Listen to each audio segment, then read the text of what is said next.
Soyez toutes et tous les bienvenus, les jeunes et les moins jeunes, les nouveaux et les anciens,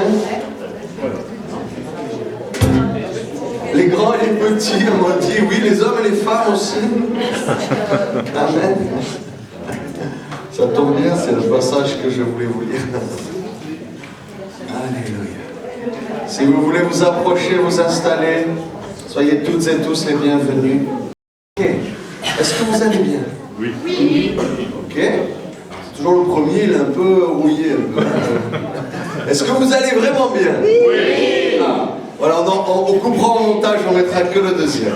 Alléluia. Merci Jésus. Dieu, tu es bon, tu es bon, tu es bon, Seigneur. Comment ne pas t'honorer, te louer, t'élever, t'exalter, toi qui as racheté nos âmes, toi qui nous as délivrés d'ennemis plus grands, plus puissants et plus nombreux que nous, qui nous a même délivrés de nous-mêmes. Oh Seigneur, tu es merveilleux. Comment ne pas louer Dieu? Comment ne pas l'aimer? Quand on a goûté comment il est bon, quand il est venu toucher, changer nos vies, comment ne pas le louer et l'honorer et l'exalter? Seigneur Jésus, je te remets ce temps, Seigneur, parce qu'on est tous là pour toi. Seigneur notre Dieu, on est là pour honorer ton nom, célébrer ton nom et glorifier ton nom. Parce que ton nom est digne de louange. Il est digne d'honneur, il est digne de gloire. J'amène toutes les pensées captivent autre chose à l'obéissance de Jésus. Sur le pouvoir, l'autorité que Dieu m'a donnée, je déclare sans force, sans puissance, sourd, muet, aveugle, inopérant, inoffensif, d'esprit impur.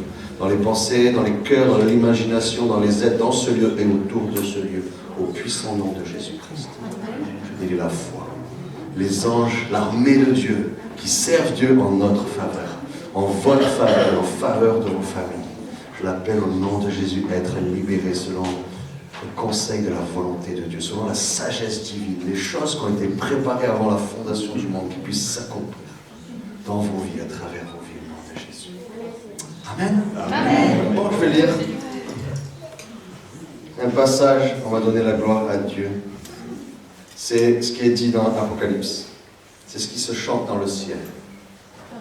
C'est dans le monde spirituel. Comment ils parlent, comment ils chantent, qu'est-ce qu'ils disent de Jésus. Ah, ils chantent un chant nouveau, alléluia. Tu es digne de prendre le livre et de défaire ses attaches.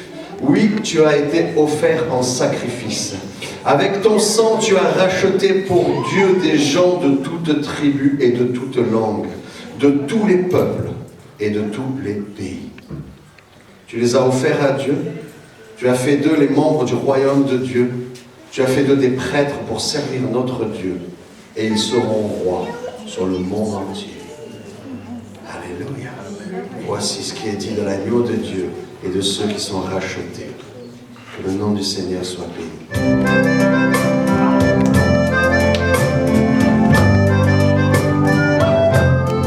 On va dire au Seigneur combien il est grand. Il est grand pour nous, pour tout ce qu'il a accompli.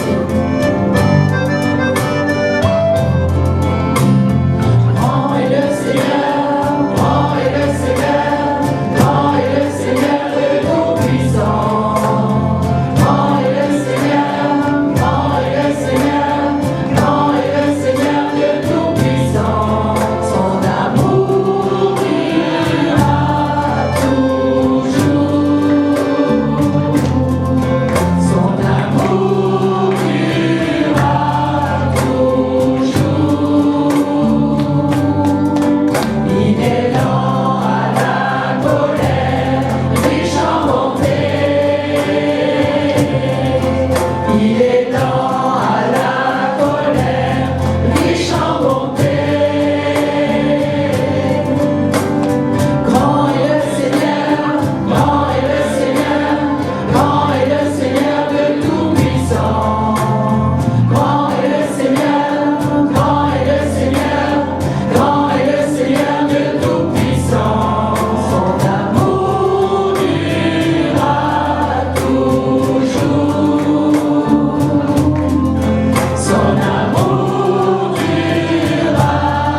ton nom, et si élevé ton nom, et puissant pour sauver ton nom, et plus beau que tout autre nom.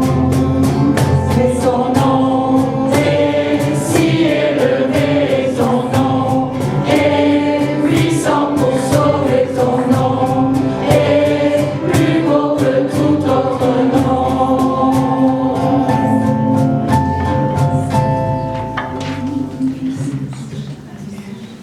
Nous venons de proclamer combien son nom est grand. Et je vous exhorte vraiment au pardon. Nous allons prendre ce chant de pardon et je vous prie vraiment de demander pardon.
Aie pitié de nous, nous nous humilions devant toi.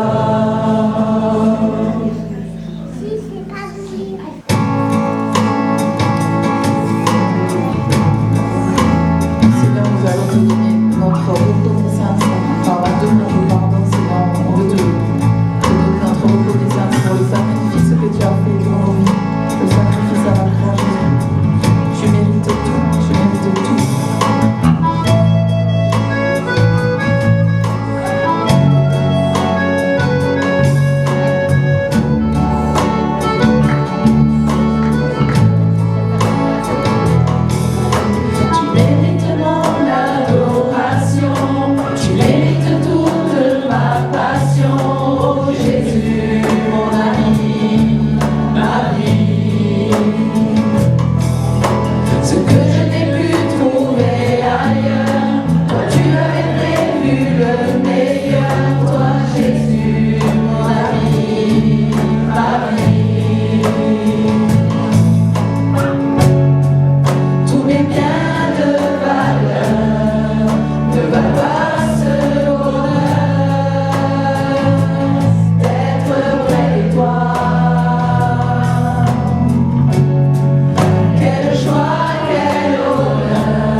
Il nous a laissé une prière universelle, et nous allons le proclamer par le chant, le Notre Père. Notre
Alléluia.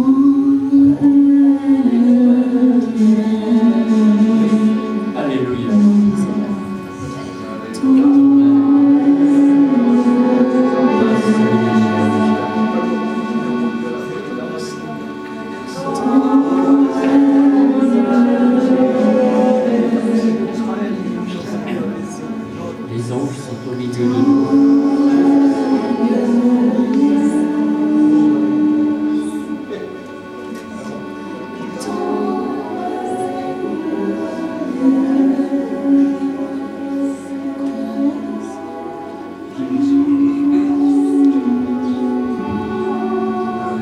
Seigneur, tu cherches les adorateurs, les adoratrices. Tu ne cherches pas l'adoration, tu cherches les adorateurs. Nous sommes là devant toi, Seigneur, toi, les petits enfants. Bien-aimé, Seigneur, je te loue.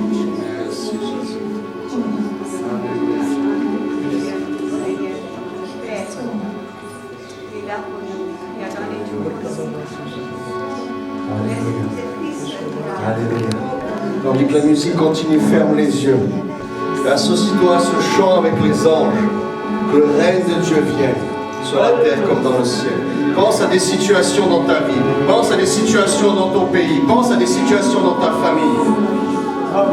Et demande juste le règne de Dieu. Le règne de celui qui peut tout. Le seul qui peut tout régler. Le prince de la paix qui vient instaurer la paix. Le roi de gloire et le Seigneur des seigneurs. Ton règne vienne, Seigneur. Ton règne vienne.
confiance en vous.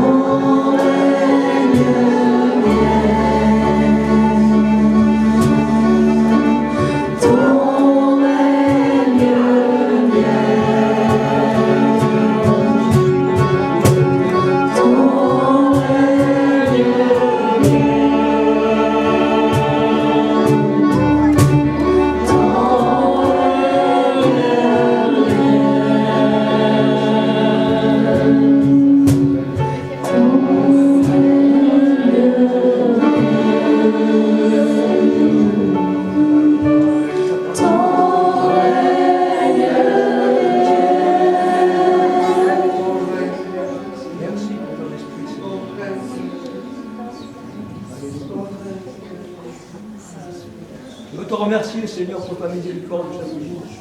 Je veux te remercier pour la patience que tu as pour moi et pour nous. Ta patience n'est pas épuisée, ta miséricorde n'est pas épuisée, tu auras toujours. Je veux te remercier pour tout ce que tu fais pour nous, que tu vas faire encore. Avant qu'on prononce une parole, tu la connais entièrement, tu ne fatigues pas, tu ne te lasses pas. Tu le même hier, aujourd'hui, éternellement, Seigneur mon Dieu. Tu as tout fait pour nous, Seigneur mon Dieu. Tu as souffert l'ignominie pour nous. Tu as souffert à Golgotha, mais tu as remporté la victoire sur la croix. Tu as remporté la victoire sur l'ennemi. Et par tes meurtrissures, nous avons été guéris. Amen. La résurrection et la vie. Tu es venu pour nous envoyer ton Esprit Saint. Car sans ton Esprit, nous ne pouvons rien faire. Mais par ton Esprit, tu nous fortifies. Merci Seigneur pour nos familles. Merci pour mon fils qui s'est approché de toi. Merci pour mes frères et sœurs que tu m'as donnés. Merci pour mes compagnons que tu m'as donnés. Merci pour tout ce que tu fais chaque jour. Nous ne méritons rien, tu le fais par grâce, par miséricorde. Merci Seigneur pour tout ce que tu as fait, pour l'univers incommensurable que tu as créé. Merci pour tout Jésus. Je veux te remercier de ton de grâce. Merci de venir devant toi, que ton retour est proche, et tout genou fléchira devant toi. Même le ciel, tout genou. Merci Jésus, sois glorifié éternellement dans le nom précieux de notre Seigneur Jésus-Christ. À toi la gloire, Seigneur. Oh, merci Alléluia. Alléluia. Il y a plusieurs raisons pourquoi Dieu envoie son armée déposer des choses sur nos vies. Quand on demande que le règne de Dieu vienne, ça commence par nous. Amen. Ça commence par nos cœurs. Ça commence par nos entrailles. Ça commence par nos pensées, notre langage, nos comportements et nos attitudes. On veut toujours que les choses changent et que les autres changent. Et Dieu a une autre stratégie. Dieu dit, ok, je vais te changer toi, et ça va changer le monde. Alléluia. Béni soit le nom de Jésus. Alléluia. On va donner la parole au pasteur Corinne Aubertin maintenant, pour la prédication. Et ma prière, c'est que vraiment, tout ce qu'elle a pu recevoir de Dieu puisse porter du fruit dans nos vies. Amen. Que la grâce de Dieu nous donne d'être capables de recevoir, de digérer, de mettre en pratique et de voir les fruits dans nos vies. Au nom de Jésus. Amen.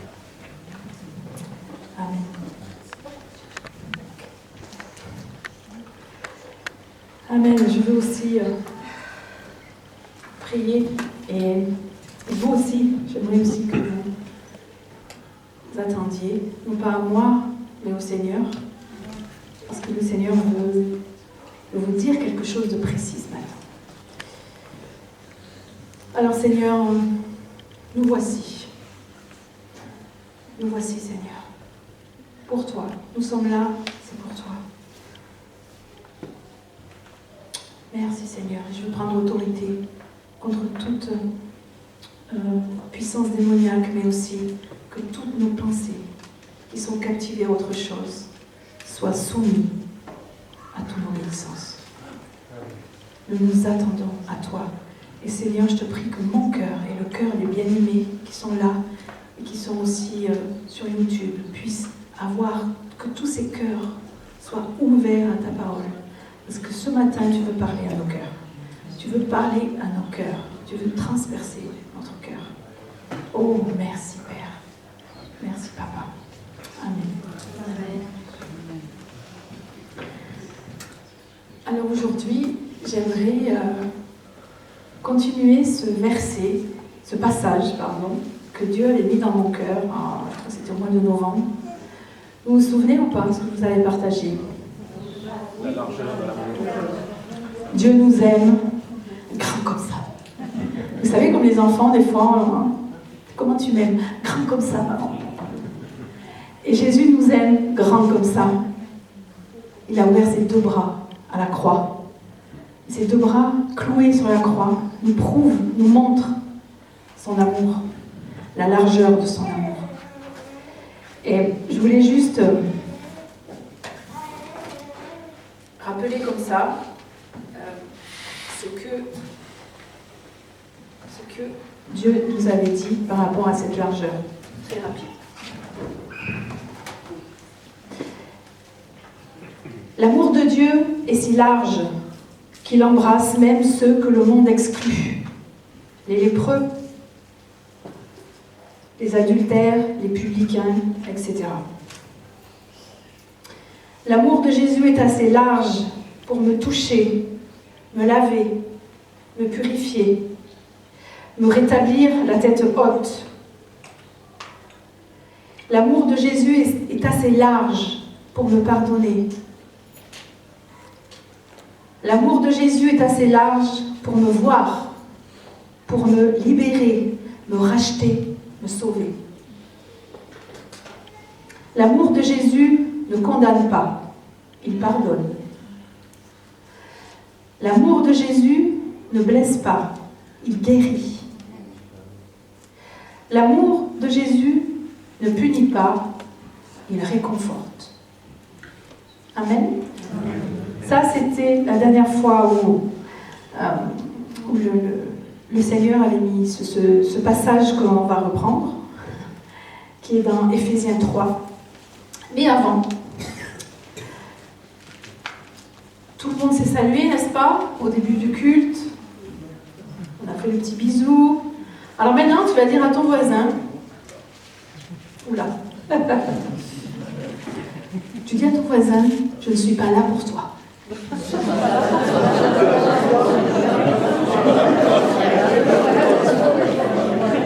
Je ne veux écouter que le Seigneur.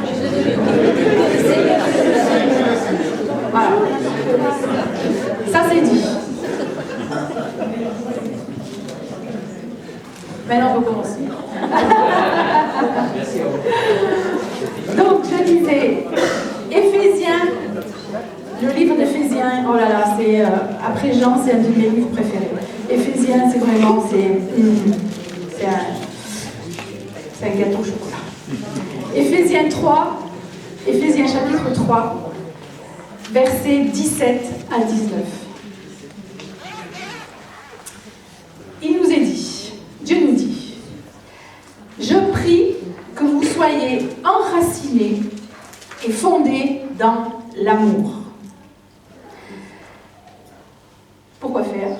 Pour être capable de comprendre avec tous les saints quelle est la largeur, la longueur, la profondeur et la hauteur de l'amour de Christ. Et aussi de connaître cet amour qui surpasse toute connaissance, afin que vous soyez remplis de toute la plénitude de Dieu. Amen. Ça, c'est un bon programme. Je veux juste revenir. Je prie que vous soyez enracinés et fondés dans l'amour. J'ai été voir dans le Dico l'amour. Et j'ai retenu 2 choses, 2 définitions.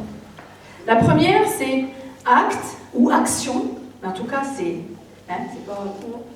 action, par lequel le Créateur aime sa créature et il souhaite qu'elle s'unisse à lui. La part du Créateur. Deuxième définition, l'amour c'est un acte, une action, par lequel la créature de Dieu se porte de tout son être vers le Créateur. Ça c'est l'amour. Et ça m'a fait penser, quand j'ai vu cette définition, je repensais à une recette de cuisine. Et c'est comme si Jésus, il a fait les courses. Il vous amène même les courses chez vous, sur le plan de travail. Dans sa bonté, il vous donne même un livre de cuisine, la recette qui va avec. Et maintenant, il te dit, à toi de jouer. On a tout. On a tout. Il a tout payé, la nourriture. On a sa parole, la Bible, qui est ce livre où on peut puiser, on peut revenir, on peut découvrir. Waouh!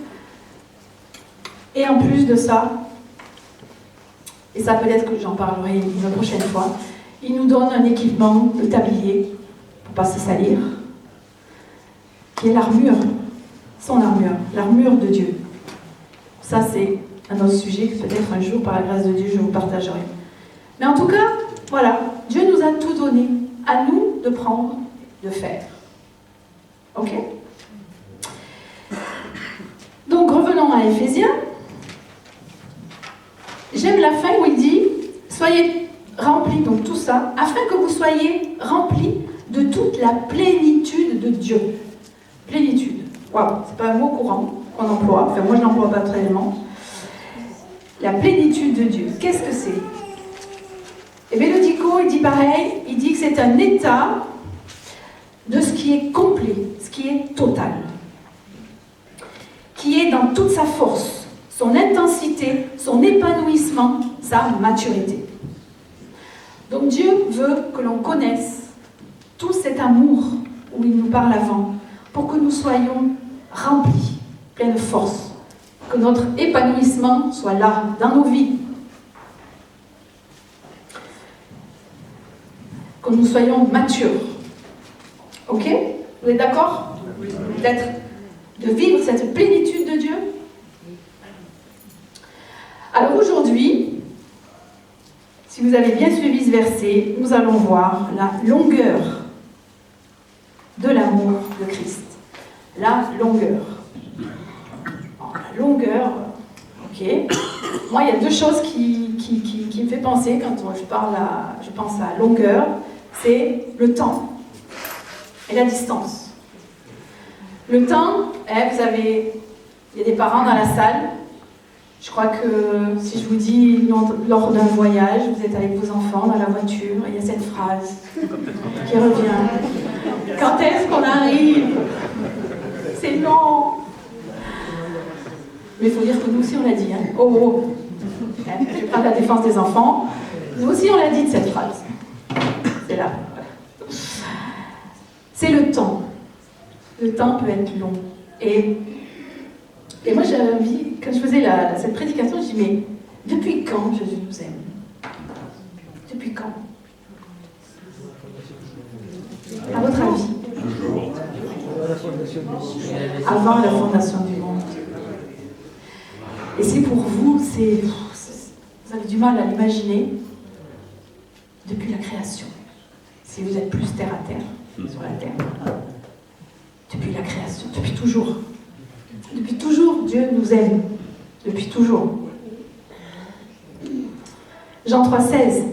Dieu a tant aimé le monde. Il a tant aimé le monde. Donc Dieu nous aime depuis très longtemps. Et j'ai une autre question aussi. Pendant combien de temps il va nous aimer? Je ne sais pas si... Je ne sais pas s'il y a des personnes qui sont mariées dans la salle. Et parfois, quand on se marie, la personne qui nous dit qu'on est marié jusqu'à ce que la mort nous sépare. Vous l'avez déjà entendu cette phrase, soit vous l'avez vécue, soit dans des films ou je ne sais quoi. Jusqu'à ce que la mort nous sépare. Et vous savez ce qu'il vous dit Jésus à chacun? Je t'aimerai toujours, car moi il n'y a pas de mort. Amen. Aucune mort ne peut nous séparer. Aucune mort ne peut te séparer cet amour que Jésus a pour toi. Aucune mort ne peut enlever ça. Et Jésus le dit dans Matthieu 24, verset 35. Le ciel et la terre passeront, mais mes paroles ne passeront point. Jésus t'aimera toujours. Il a vaincu la mort. Auprès de Jésus, il n'y a pas de mort. Donc ça, c'était le temps, cette longueur. Et on va voir la distance. Et qui n'a jamais dit, des fois, oh là là, c'est long cet escalier, ou oh là là, mais c'est long, combien de kilomètres encore, c'est long, c'est long. Donc il y a la longueur est aussi, parle aussi de distance. Et Jésus parle aussi, dans une parabole, de cette longueur de l'amour de Dieu. Et c'est la parabole que vous connaissez pour certains, le Fils prodigue. Le Fils prodigue, nous l'avons dans Luc 15, versets 11 à 24. Luc 15. Est-ce qu'il y a des personnes qui ne connaissent pas l'histoire du Fils prodigue, cette parabole de Jésus? Est-ce qu'il y a des gens qui ne connaissent pas? Ok. Le Fils prodigue, donc c'est une parabole que Jésus donc, nous dit, donc dans Luc 15. Et l'histoire, Jésus nous dit que c'est l'histoire d'un père qui a deux fils. Il y a le plus jeune qui va voir son père et qui lui dit, voilà papa, si tu peux, donne-moi l'héritage qu'il me correspond. Et le père donne cet héritage à son plus jeune fils. Et le plus jeune fils prend cet héritage et s'en va dans des pays lointains pour découvrir le monde. Et il laisse donc son père seul avec son grand frère. Et pendant que ce petit-fils, ce petit garçon, ce jeune, est dans des pays lointains, bien sûr la tentation est là, et il est dans la débauche, il découvre le monde, les plaisirs du monde, ce que le monde offre, malheureusement. Donc, il n'a plus d'argent, il n'est vraiment plus rien. Il se retrouve même à vouloir manger la nourriture des cochons. Et là, il se passe des choses qu'on verra. Et donc, il retourne après voir son papa. Donc voilà le début de l'histoire. Parce que nous allons voir un petit peu... Parce qu'en fait, on va voir l'histoire de la manière du père. Cette parabole est présentée par rapport au fils. Donc, dans cette histoire, donc, le père représente Dieu. Et le fils, bien sûr, c'est vous, c'est moi, c'est vous. Ok? Donc, le père, il voit son fils partir. Imaginez-vous, si votre enfant dit « Papa, maman, donne-moi l'héritage qui me convient et je vais aller à Los Angeles ou je m'en vais loin. » Le père, je pense, sur le coup, va être triste de voir son fils partir dans un pays étranger que lui-même donc ne connaît pas.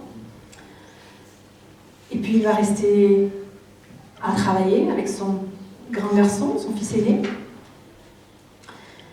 Alors il pourrait être en colère, il dirait écoute, dire à son autre fils, écoute, il a voulu partir, qu'il se débrouille, il assume. Ou alors il pourrait dire aussi, écoute, tant pis, moi je vais continuer à travailler, je m'en sortirai de toute façon sans lui, on n'a pas besoin de lui, mais on va continuer. Et bien dans cette histoire, le père, il a toujours espéré que son fils revienne. Si cette histoire se passait en 2023, je pense que le père, il regarderait avec ses jumelles à la fenêtre pour voir s'il arrive. Il regarderait dès que son téléphone il sonne, il dirait « Oh, c'est lui, c'est lui !» Et « Oh, mince, c'est pas lui !» Ce père, il est comme ça. Ce père, il attend son fils. Il attend son fils. L'amour que le père a pour son fils, peu importe si son fils est proche, si son fils est loin, son amour est toujours là.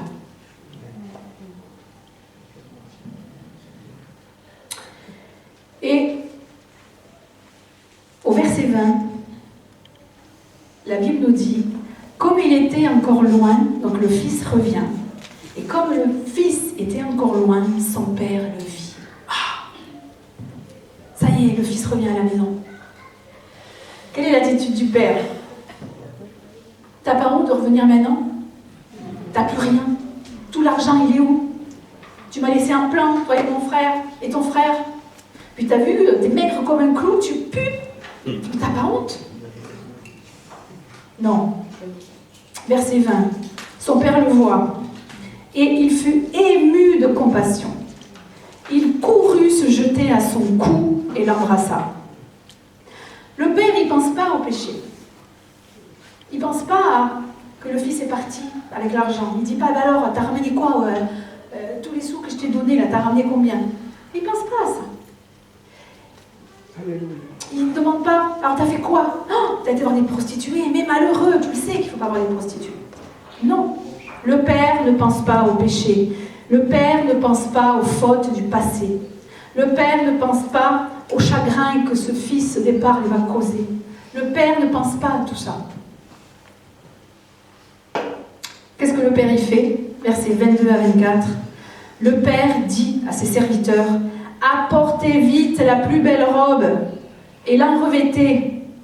Mettez-lui un anneau au doigt et des souliers aux pieds.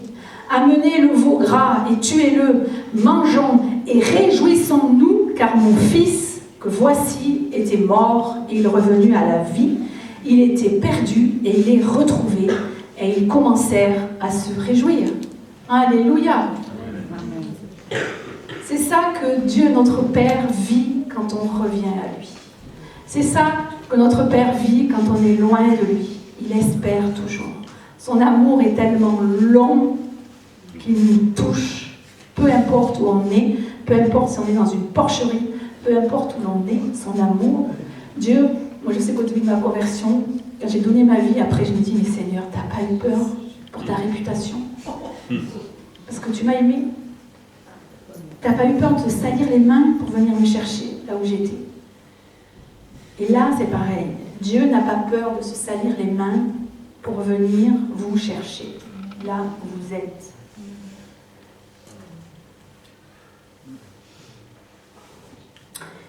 Et on va voir maintenant ce qui s'est passé côté fils pour qu'il revienne comme ça.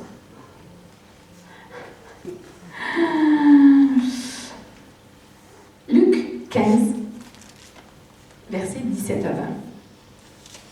La Bible nous dit, au sujet du fils, étant rentré en lui-même, il se dit, combien de serviteurs chez mon père ont du pain en abondance et moi je meurs de faim. Je me lèverai, j'irai vers mon père et je lui dirai, mon père, j'ai péché contre le ciel et contre toi. Waouh! Étant rentré en lui-même. Cela veut dire que personne ne peut le faire à ta place. C'est lui qui est rentré en lui-même. Moi, je ne peux pas rentrer en toi. Et vous ne pouvez pas rentrer en moi. Il n'y a que moi. C'est quelque chose de personnel. C'est personnel. Et c'est notre responsabilité, c'est ta responsabilité. Il se dit, combien de serviteurs chez mon père ont du pain en abondance? Et voici, je meurs de faim. Là, il reconnaît la bonté du Père, qu'auprès de son Père, il y a du pain. Jésus le dit, je suis le pain de vie. Si tu viens à moi, tu n'auras plus jamais faim. Viens à moi. Et lui, il reconnaît que auprès de son Père, il y a tout, et que lui, il n'a rien. C'est oh, réveille-toi mon gars. C'est pas normal là. Et qu'est-ce qu'il fait? Je me lèverai, j'irai vers mon Père. Il y a, comme je disais tout à l'heure, par rapport à l'amour, il y a une action. C'est bien toujours de prier, de dire, ah, il faut, Seigneur, touche-moi. Mais il y a une part à faire, comme on disait tout à l'heure. Dieu a fait sa part à la croix. Il a fait les courses, il a tout payé. Maintenant, c'est à nous à faire. Et on peut le faire. Donc là, le Fils, il se lève. Et on peut aussi se lever physiquement, mais aussi se mettre à genoux. Se mettre à genoux, c'est aussi se lever. Mais en tout cas, Dieu souhaite, il faut qu'il y ait une action, il faut qu'on agisse. Ce qui se passe en fait à l'intérieur doit se voir à l'extérieur. Il doit y avoir une conséquence. Et ensuite, le verset continue, il dit « Je lui dirai, mon Père, j'ai péché contre le ciel et contre toi. » Donc là, il y a une demande de pardon, où le Fils, là, il est dans sa chambre fermée, on va dire, dans cette intimité. Et il dit « J'irai, je veux demander pardon à mon Père. » Et ça s'appelle la repentance. La repentance, c'est « Je reconnais mon péché, je reconnais mon état, je reconnais. Et je veux m'en détourner. Je demande pardon et je m'en détourne. » Et Dieu, qui a un amour immense, qui a un amour tellement long pour percer les cœurs, te pardonnera. 1 Jean 1, versets 8 à 9, nous dit « Si nous disons que nous n'avons pas de péché, nous nous séduisons nous-mêmes. Et la vérité n'est point en nous. Si nous confessons nos péchés, il est fidèle et juste pour nous les pardonner et pour nous purifier de toute iniquité. » Donc, arrêtons de nous séduire. Hein? Non, mais moi, j'ai rien. Moi, c'est pas moi, c'est lui. C'est elle. C'est mon mari. C'est pas moi. C'est mes enfants. C'est la faute à mes enfants aussi. Ils sont capables de m'énerver. Non, arrête de te séduire. Proverbe 28, 13. Celui qui cache ses transgressions ne prospère point. Fais réfléchir, hein. Je répète. Celui qui cache ses transgressions ne prospère point. Mais celui qui les avoue et les délaisse obtient miséricorde. Et la miséricorde est une preuve d'amour du Seigneur. Alors on parle de longueur de Dieu, et il y a aussi, donc si je vous dis dans la parole, il y a, si je vous parle d'amour, on pense souvent à 1 Corinthiens 13. 1 Corinthiens 13, magnifique, puissant, ça, c'est pas tout doux, hein? Dieu est Dieu. Ok, c'est un papa.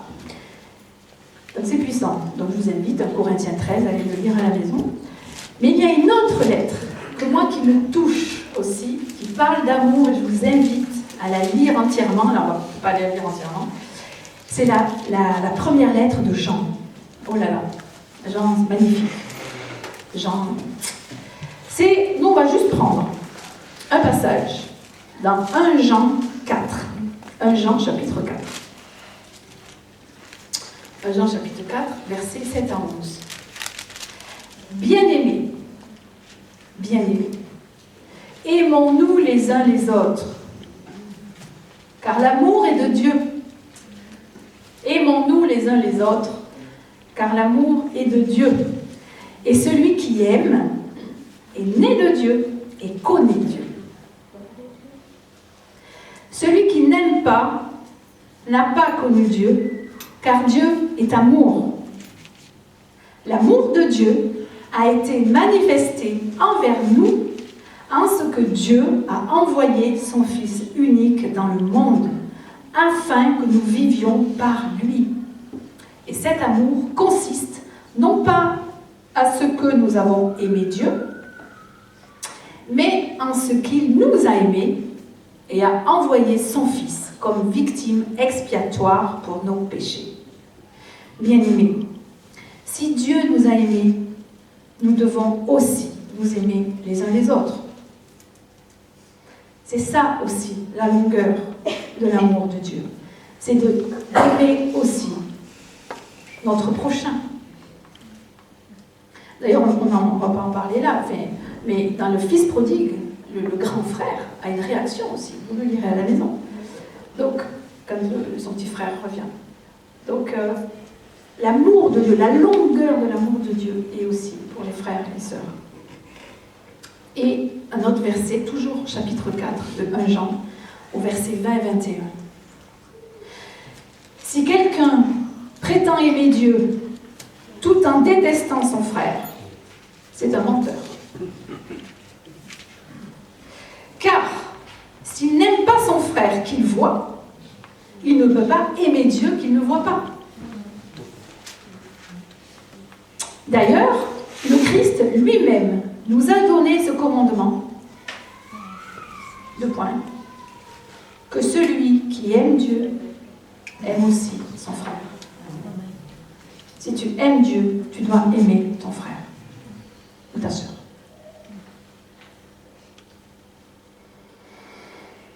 Faut réfléchir. L'amour de Dieu n'est pas basé sur notre passé, sur ton passé. L'amour de Dieu n'est pas basé sur ton passé, ce que nous étions, ce que nous avons fait, mais sur notre présent. C'est maintenant. Dieu nous parle maintenant. Ce que nous sommes, ce que nous faisons, ou nous continuons à faire. Et c'est sur ça que Dieu dit, stop, arrête-toi. Rentre en toi-même. Vois, qu'est-ce qui se passe. C'est pour ça que je disais tout à l'heure que Dieu touche dans nos cœurs. Parce que tout se passe dans le cœur. C'est pas là, c'est dans le cœur.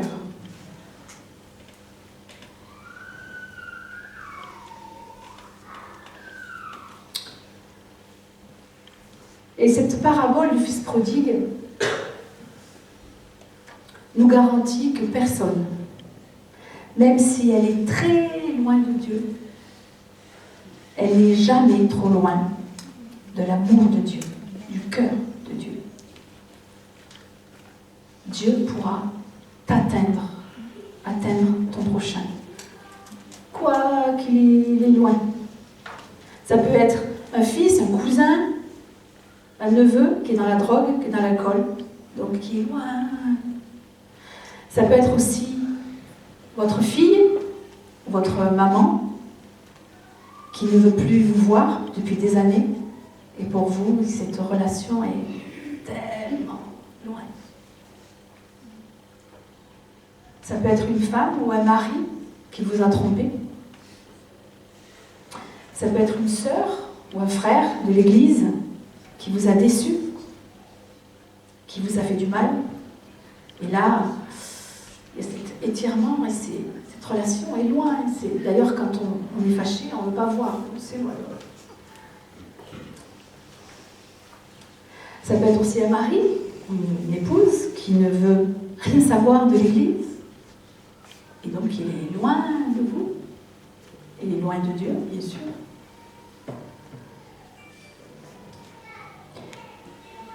Et j'ai envie de vous dire que Dieu ne nous accuse pas. Même si tu es loin de lui, si vous êtes loin de lui, Dieu, le Père, est toujours derrière les carreaux avec ses jumelles. Toujours. Et il attendra toujours. Et la porte de la maison, elle n'est pas fermée à clé. Elle est ouverte. Quoi que vous ayez fait, peu importe la souffrance, rien n'est impossible à Dieu. Rien.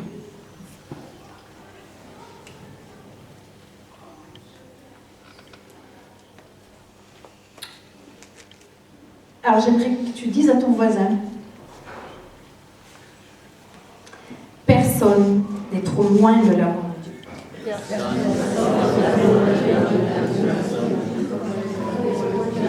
Alors, reviens, ton Père t'attend. Ton Père t'attend.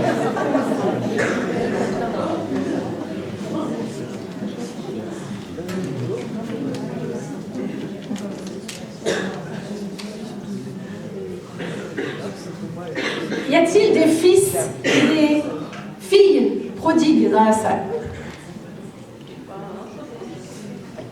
Alléluia.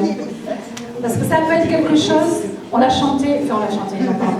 On a eu un temps tout à l'heure de louange où on a proclamé que le règne vienne dans nos vies, dans nos familles, d'accord, dans nos maisons, etc. Et là, ça peut être ce message vous a peut-être, vous, percuté tout direct. Il dit, ah oui, ça c'est moi. Je me suis éloignée de Dieu dans tel domaine. Consciemment ou inconsciemment. Ou alors ça peut être ma fille. Elle dit, j'en souffre, ça m'empêche d'avancer comme j'aurais voulu. Ou je ne sais qui. Ou je ne sais quelle situation, mais vous le savez. Et si le Seigneur vous a parlé par rapport à ça, eh bien, j'aimerais que, comme le Fils prodigue, une action, que si ce message vous a touché dans votre cœur, eh bien, vous vous levez, comme le Fils prodigue, où il dit, je me lèverai, j'irai vers mon Père. Amen. Donc, soit vous levez physiquement, ou à genoux, mais ne restez pas assis. Si ça vous touche, si ça vous parle, pardon. D'accord? Donc, on va faire ça, et aussi, donc, sur YouTube aussi. Là où vous êtes, levez-vous. C'est un acte puissant, c'est un acte que Dieu voit. Le père, derrière le carreau, il a vu son fils revenir. Il l'a vu. Et là, il a pu dire à ses serviteurs, allez chercher la robe, l'anneau, les sandales. Venez, on va tuer le veau gras, etc. Et tant que si le fils aurait été caché derrière un arbre, il ne se serait rien passé. D'accord? Donc sortez derrière vos arbres et venez parce que le papa vous attend. Ok? Il vous attend avec les vêtements. Il veut vous revêtir de ces vêtements. Il veut que ce veau gras soit pour vous. Que les bénédictions soient là. Amen. Peu importe, il n'y a pas de petit ou de grand péché. Il y a le péché tout court. Okay? Et le péché, c'est pas voler, mentir, c'est d'avoir tourné le dos à Dieu. Et d'avoir fait du coup plein de choses. Mais c'est de tourner le dos à Dieu.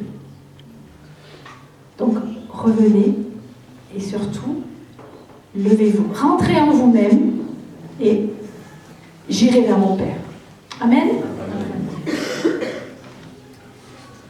Donc, que ce soit pour vous, ou vous pouvez aussi amener aussi quelqu'un de votre famille. Donc, vous pouvez vous lever. Et on va prier.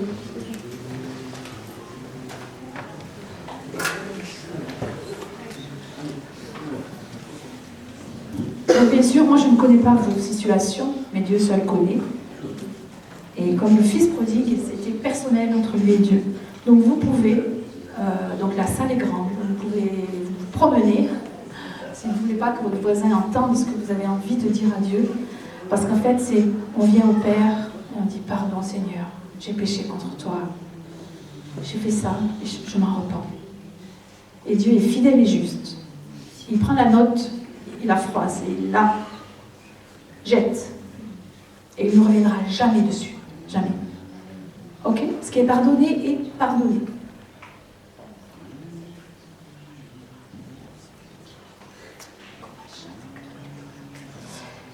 Eh bien, Père éternel, nous voici. Nous voici devant toi. Tu nous as tellement attendus. Tellement attendus.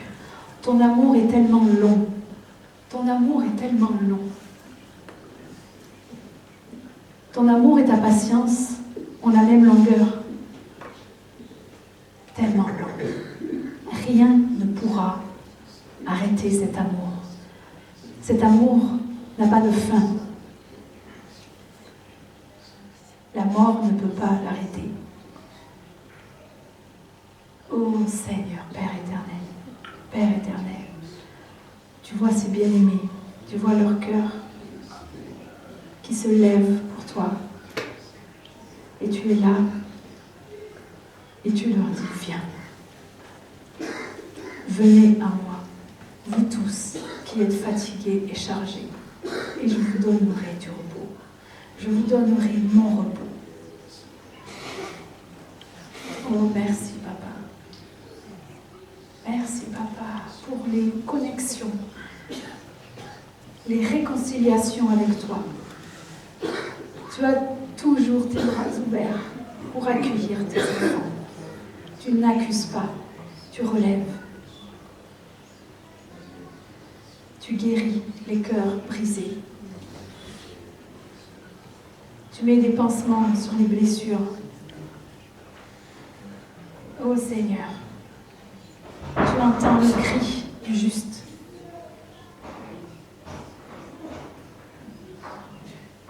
Ô Seigneur, pardonne. Pardonne nos iniquités.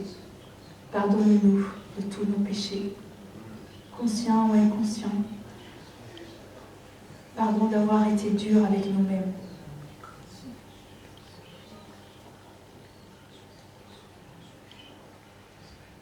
Pardon, Seigneur, pour les fois où nous t'avons délaissé, tu nous attendais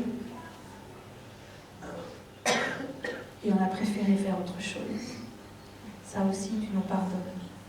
Tu n'es pas rancunier. Tu es tellement compassif. Tu as tellement de compassion. Oh Seigneur, tu es tellement compatissant.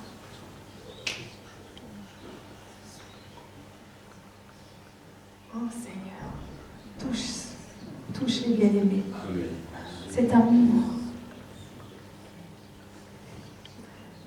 amour parfait qu'aucun être humain ne peut donner. L'amour vrai que tu déverses sur tes bien-aimés,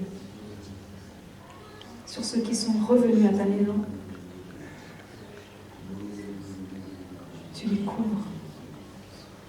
Tu les couvres de cet amour. Tu leur donnes des vêtements propres. Tu as enlevé leurs vieux vêtements et tu leur mets des vêtements neufs, blancs. Tu leur mets un anneau au doigt. Ils font partie du royaume.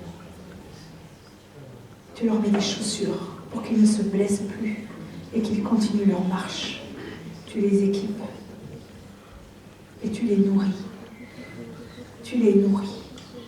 Oh Saint-Esprit, Saint-Esprit, touche-les.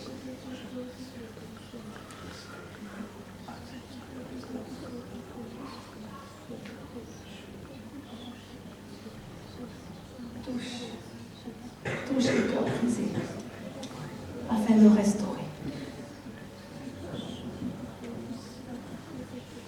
Il n'y a pas de grands ou de petits péchés, de grandes fautes. Dieu peut tout. Dieu peut tout. C'est gratuit. C'est gratuit. C'est gratuit parce que Jésus l'a déjà payé. Oh Jésus.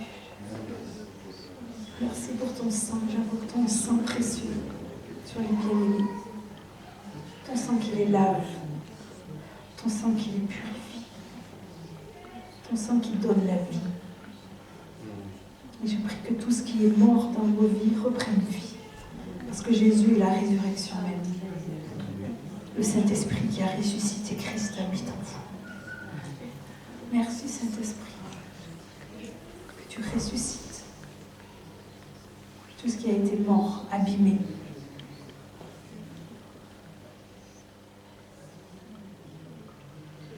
Merci pour les réconciliations qu'il va y avoir. Pas seulement entre toi et eux, Seigneur, mais dans leur famille. Les réconciliations. L'ennemi divise, et toi tu réunis. Tu rappelles. Oh Jésus, merci. Merci Jésus pour ton sacrifice qui nous permet d'être devant le Père.